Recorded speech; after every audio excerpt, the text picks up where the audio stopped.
On Wednesday, the French President François Hollande had to respond to the revelation that his former budget minister had a secret Swiss bank account. Now it turns out Hollande's former campaign treasurer had investments in the Cayman Islands. Well, these latest allegations have come to light after the international consortium of investigative journalists leaked the offshore secrets of thousands of politicians and business figures from 170 countries. The consortium has released more than 2.5 million files and emails from territories such as the British Virgin Islands. They contain secret information on the affairs of more than 120,000 offshore companies and trusts. It's estimated that wealthy individuals have $21 trillion to $32 trillion banked offshore. That is the size of the US and Japanese economies combined. And the report says offshore secrecy rules are allowing the wealthy to dodge taxes and are also fueling corruption.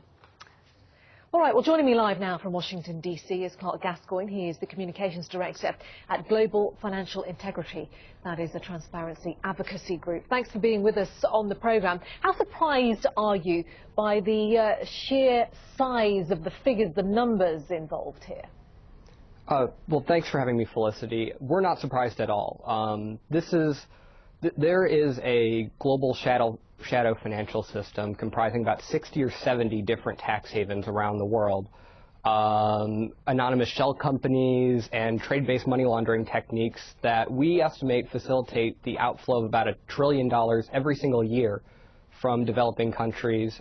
They cost the U.S. tax, the IRS, the U.S. tax authority, about $150 billion in tax revenue every year.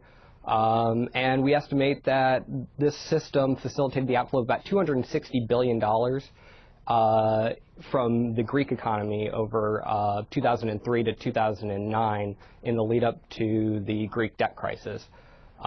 This stuff is ravaging developing countries and developed countries alike.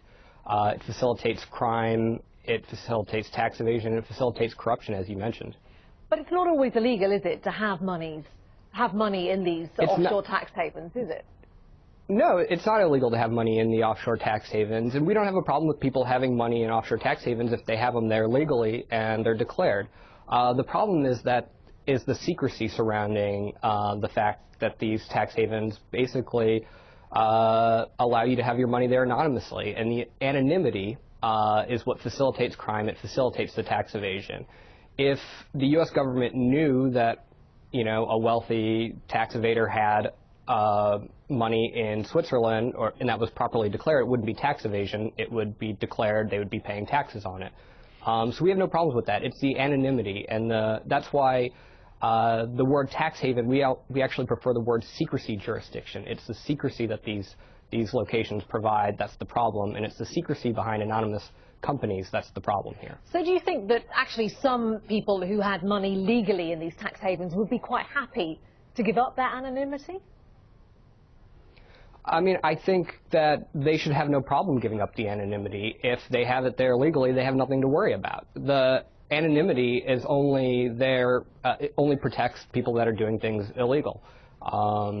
And so anonymous shell companies are something that's been put on the agenda of the G8 this summer. Offshore tax abuse has been put on the agenda of the G8. David Cameron has made this a priority.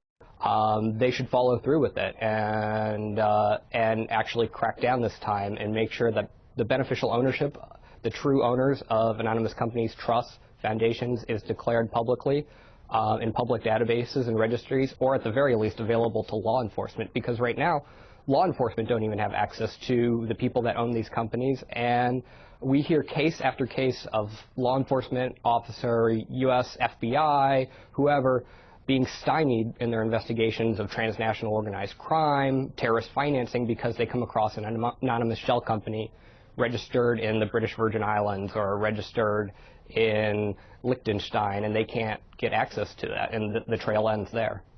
All right, Clark Gascoigne in Washington, D.C. Thanks for being with us.